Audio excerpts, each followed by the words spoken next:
All right, so we're diving into transport equipment painters today. Okay. You've been looking on RoleCatcher, so I think you're starting to get a feel for this field. Yeah. And it's interesting, right? Because it's such a blend of like artistry Right. and then also like Yeah. really intense It's a very detail-oriented. skills and procedures. Absolutely. And we have your research right here, so we're going to dive into that. Yeah, and it's interesting because when you think about like transport equipment painting, Hmm. you don't really realize the scope. Oh, yeah. So it's not just cars, it's boats, it's planes. Right. It's anything you can think of that you would see that would need a nice Right. finish on it that's going to last a long time and look good. Wow. Yeah, like you could be the one who paints like Yeah, a giant jumbo jet. absolutely. That is so It's a very specialized field. I mean, and that's like leaving your mark on the world in a way. It is. Yeah. It's more than just a regular job. And, you know, speaking of the details of this job, we noticed in the RoleCatcher excerpt, it mentioned like everything from like prepping the surfaces to Right. knowing about different paint types. Absolutely. This is way more involved than just like Right. taking out a can of spray paint. It's very intricate. It's like precision work. Yeah. And I think that's where the work environment really comes into play, too. Okay. Because it's not always going to be a nice, cushy workshop or anything like that. Sometimes Right. you're out in the field. Sometimes you're in a factory setting. Right. You have to be prepared to work in a lot of different places. Yeah, they mentioned painting booths in here. Yes. And I'm just picturing like something out of like a sci-fi movie where it's like That's a good way to put it. all these like robots moving around. Yeah.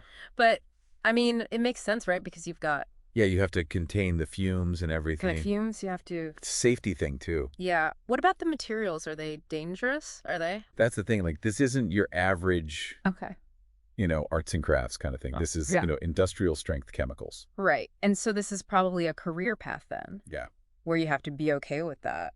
absolutely. You can't be someone who's afraid to get their hands dirty. Yeah, you have to be detail-oriented, but also you have to be able to handle, Right.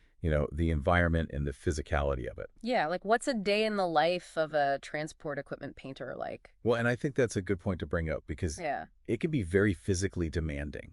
Okay. You're on your feet a lot. You might be lifting heavy things. Wow. You might be in awkward positions. So there's a certain level of fitness required almost. Yeah. Yeah. I mean, you don't have to be a bodybuilder or anything, but Right. you have to be able to, To handle it.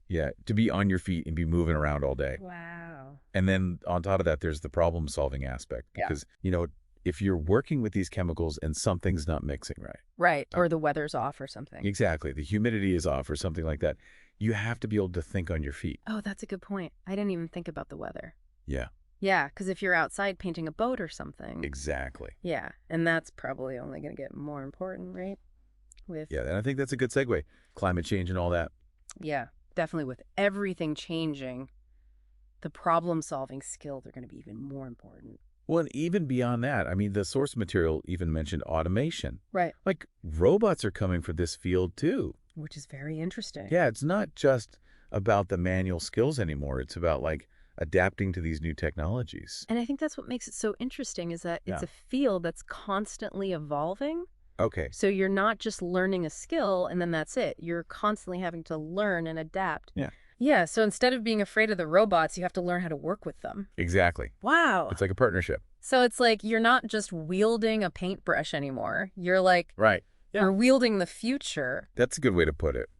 But okay, let's back up for a second because we're Yeah. getting ahead of ourselves. Yeah. If someone's just starting out, like, what does that path even look like? So when you're first starting out, Yeah. you're probably going to start as an assistant Okay. to a more experienced painter, Okay. right? So like when you're starting out as an assistant, you're really getting that hands-on experience. Oh, yeah. Like think of those YouTube videos you see where they're like meticulously prepping a car Right. for a custom paint job. Yeah. Yeah. You're learning how to sand, Okay. how to prime, how to get everything perfectly smooth. It's like learning to walk before you can run. Exactly. Okay, got it. And then as you progress, you get to move on to those more complicated tasks. Maybe you start working on different types of vehicles. Right. Maybe you're doing more specialized techniques like airbrushing or something. So you graduate from like, I don't know, fixing a dent in a car to like Right. airbrushing a cool design on a motorcycle. Exactly. And each project you do Yeah. helps you build your skills and your portfolio. Right, because then you can show that off to Exactly. future clients. Exactly. And that can open up more creative and lucrative opportunities down the line. That's like leveling up in a video game, but instead of points, you get like skills Exactly. It's like real world experience points. and street cred. Absolutely. I like it. Okay, so you're building your skills, you're building your portfolio, but then there's also this element we read about of professional development. Yes. And I feel like sometimes people forget about that part. Right. It's not just what you know. It's not just what you know, it's who you know, Exactly. Networking is so important. especially in a field like this, right? Absolutely. Because you're meeting other people in the industry, you're learning about new trends, Right. you're finding out about job openings, maybe even finding a mentor. Yeah, like where do these people even meet up? Are we talking like conventions? Are there... Yeah, there are trade shows, there are conferences. Okay, You can join professional organizations. gotcha. So it's like really being a part of that community. Exactly. Okay, cool. And I imagine with technology changing so rapidly, there's always something new to learn. Oh, absolutely. Like we were talking about before, automation is a big thing. Right. Are robots going to take over the world?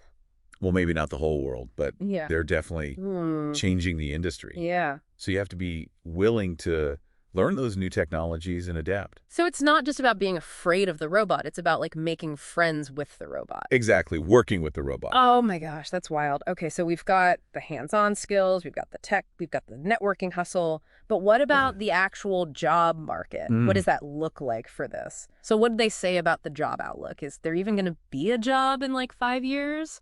Well, it seems like it's actually pretty good. Oh, really? Yeah, like they said, even with the automation and everything. Right.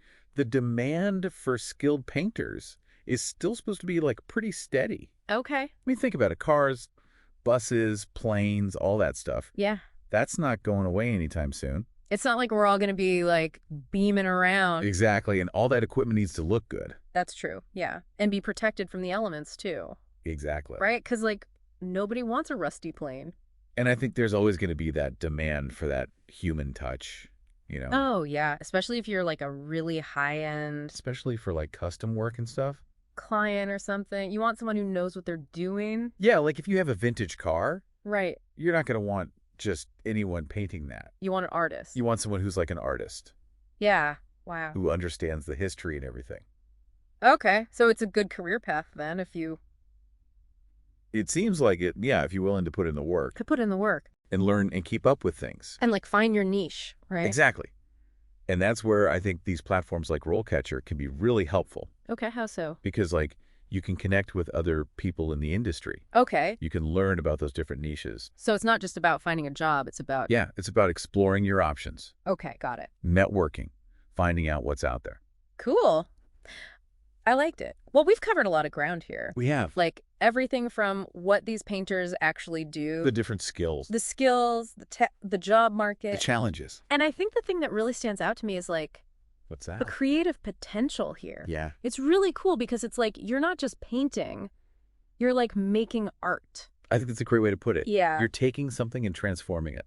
So to anyone out there listening who's like Yeah. maybe thinking about this as a career path, Give it a shot. we say go for it.